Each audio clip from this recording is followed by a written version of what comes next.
Okay, so this is the second topic on the February 17th meeting. And it's Hennish and I that are here. We're just going to talk a little bit about the coalition, the fact that when we have meetings, there's like 2 or 3 people showing up. We haven't had a full group meeting. We didn't do one in December, January, February. I said, let's all go up to the university planning group, listen to Mobility Hub. John Shannon was there, Jim Elko, and myself. So it's time to have another meeting. I'm tempted, Hennish, to call around and sort of talk to maybe 20 or 30 of the members. I got to break loose some time if I'm going to do that. And just find out what their interest is.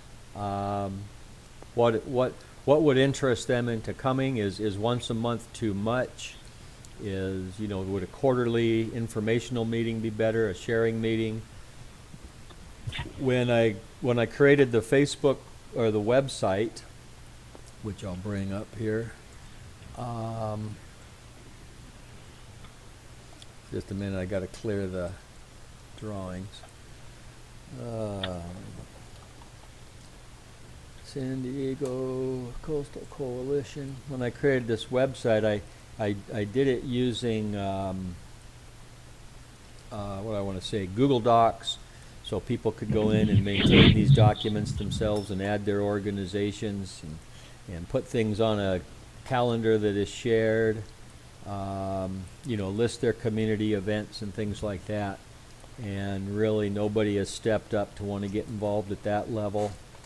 You go into the Facebook group, we can see who's posting in here. Oops, go back.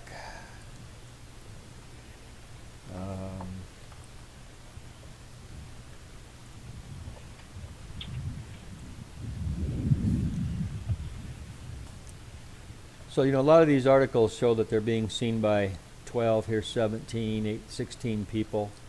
And we can take a look and see who's looking at these.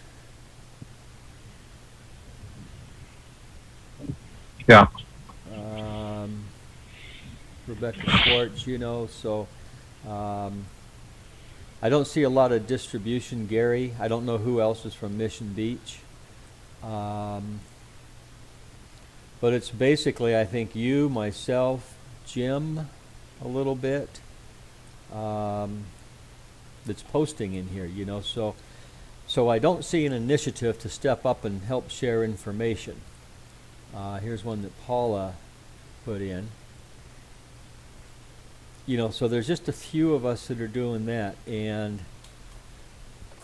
if we go to a meeting, and 12 people show up or 15 people show up, and they hear what each other is doing, I'm not sure how beneficial that is. My thoughts was, let's leverage the technology we have, and sure, 100 people can see stuff and know what's going on.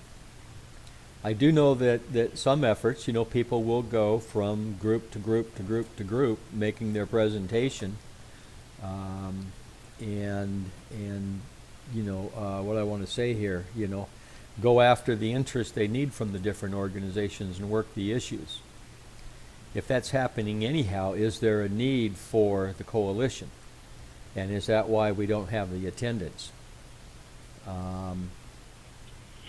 It's not filling the bill. Now, I think some of the people, when it started, and you weren't in the earlier meetings, thought that, the group would get together and say everybody's behind something, sign a letter that somebody then takes to the city or to Sandag or somewhere and says, we got this many people behind us.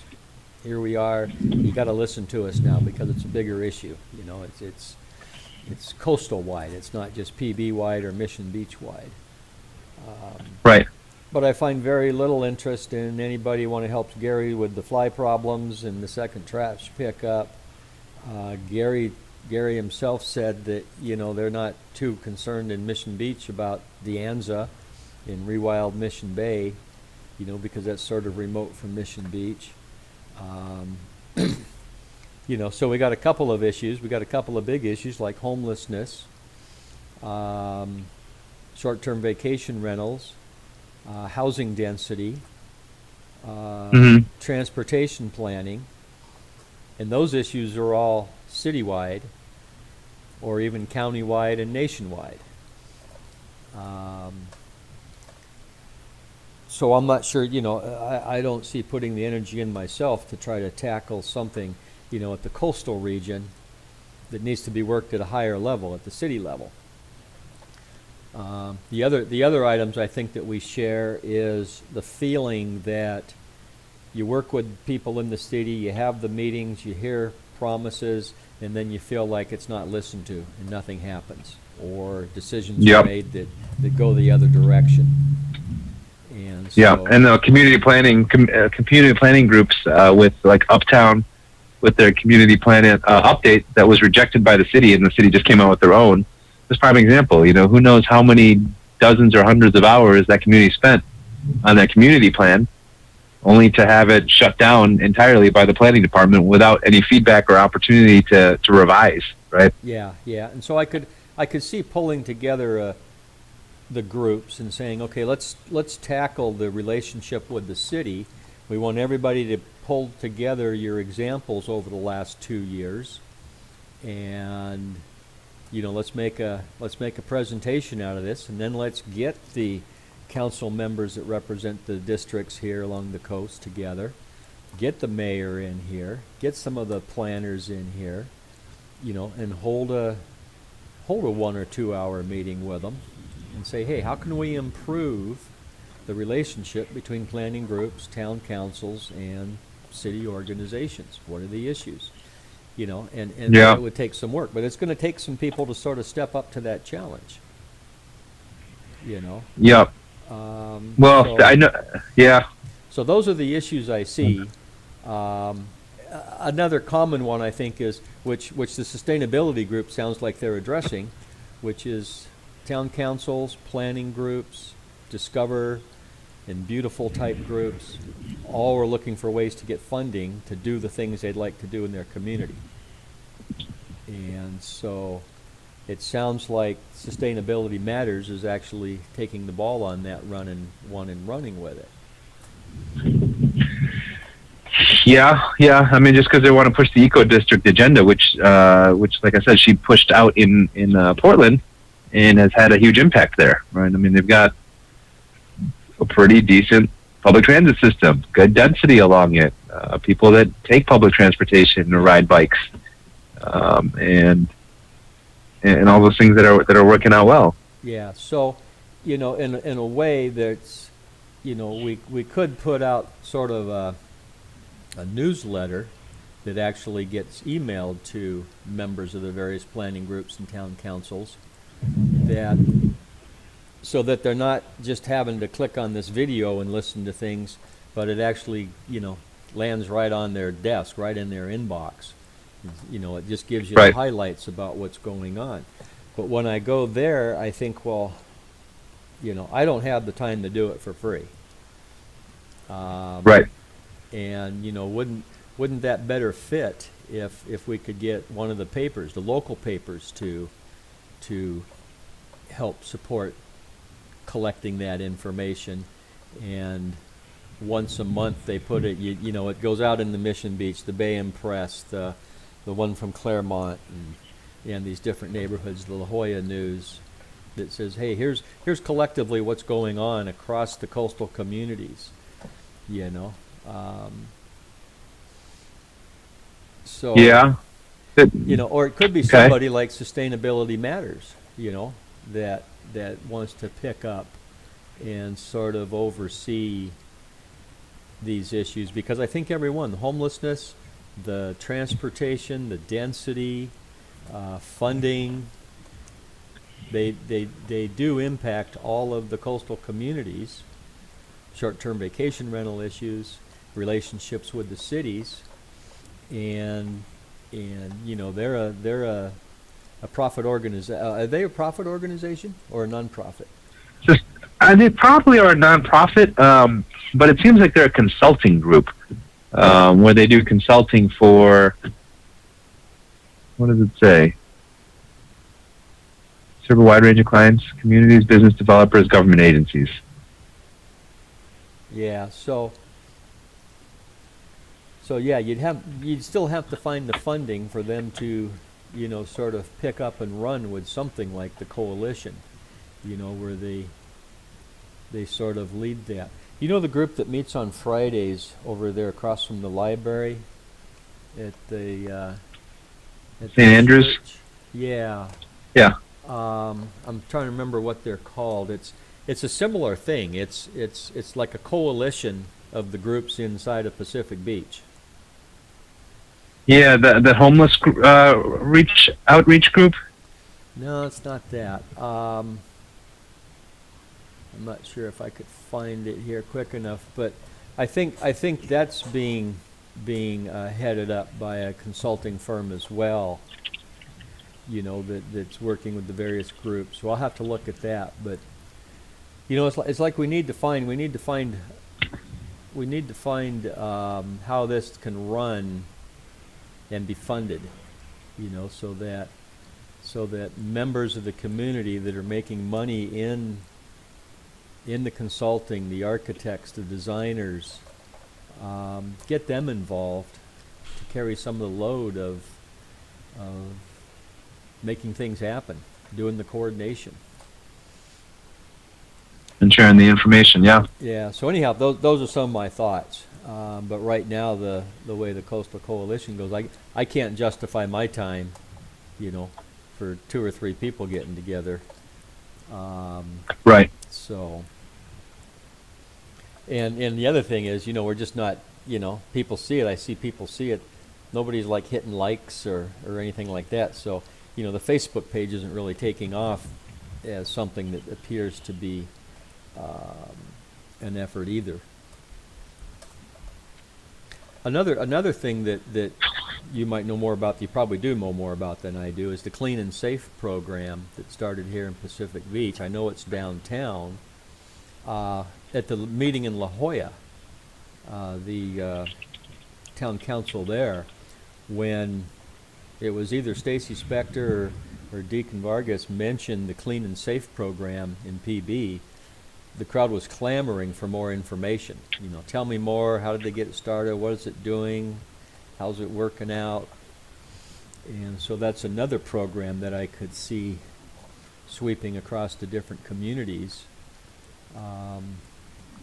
Have you been involved at all with the formation of that? I have not. No, I didn't really hear too much about it. I'm trying to look on their website for at least downtown. Looks like they're clearing graffiti and cleaning sidewalks. Shit, we could use that in our town, right? I mean, there's a lot of sidewalks that need cleaning, that's for sure. Where is the... Wasn't there a Clean and Safe article here near the top? Yeah.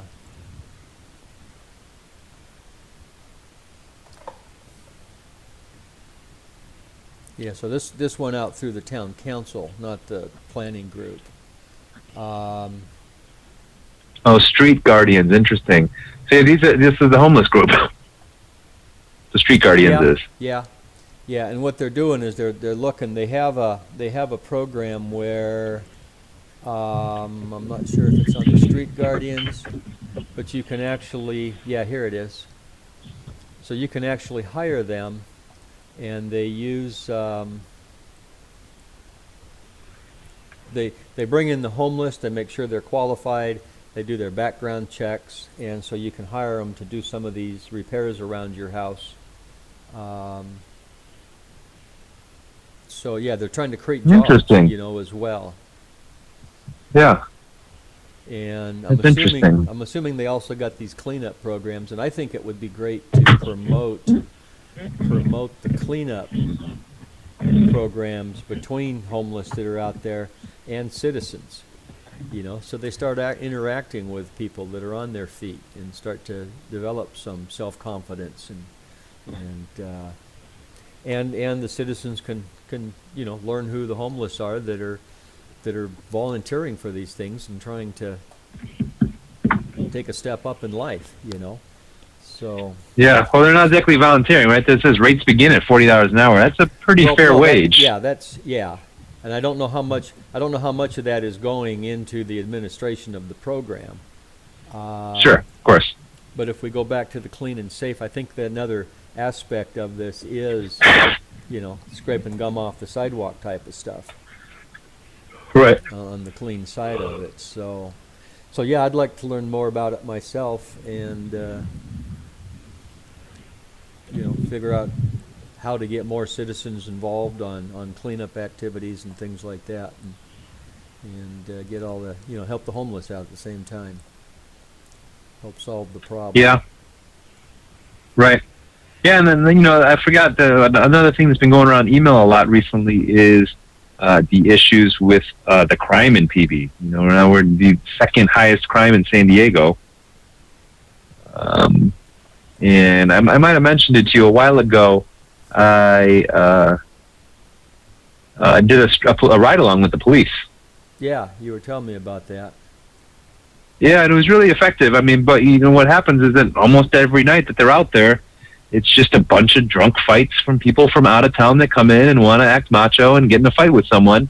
Yeah. So it's really not representative of our community as much as it is the people that, that's getting drawn in by these bars. And, they say, there's only, 3 or 4 problem bars that attract this kind of rougher crowd, because most of the bars do a good job of keeping it, pretty civil, and so they don't have fights spilling out into the streets from their front doors. Yeah.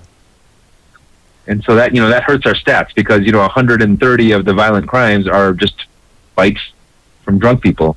Mm-hmm. Yeah, and I don't know that the other communities, Mission Beach, La Jolla, Bay Park, if they have a similar issue. Definitely not. I would think that Mission Beach would, but I guess they don't get the draw that, people come to PB and they just stop there instead of making it all the way down Mission Boulevard. La Jolla probably not, because they've gotten rid of all their rowdier bars. Yeah. It's at a higher price point too, right? So the people that come through, need to be able to afford $10 to $15 drinks, as opposed to coming to PB on a Thursday night and they can get $2.50 call shots or whatever it is that they're serving nowadays, and you can get drunk for $10. Yeah. So that's a PB problem. I don't know if there'd be much energy in that with other neighborhoods or not, but no. Yeah, I agree. So anyhow, that's my thoughts on where the coalition is, and we don't have a regular meeting place either. Right. Have you organized with any of the schools to line up? I have not. No. Place? Yeah, I think I got. Oh, I have once. No, I have once. It was fairly pretty easy. I talked to the principal over at the Crown Point Music Academy, and she was like, "Yeah, come on in. You can use our library room, and go ahead. It'll be open, or Jan will open it up for you, and go ahead and use that space." Yeah, so I should probably secure something for the March meeting and put an invite out to everybody and see if we can't. See what kind of a group we can get, since we haven't met for a quarter. See where we go. Anyhow, right. Okay. That's some thoughts on that topic. And we'll end this. Okay.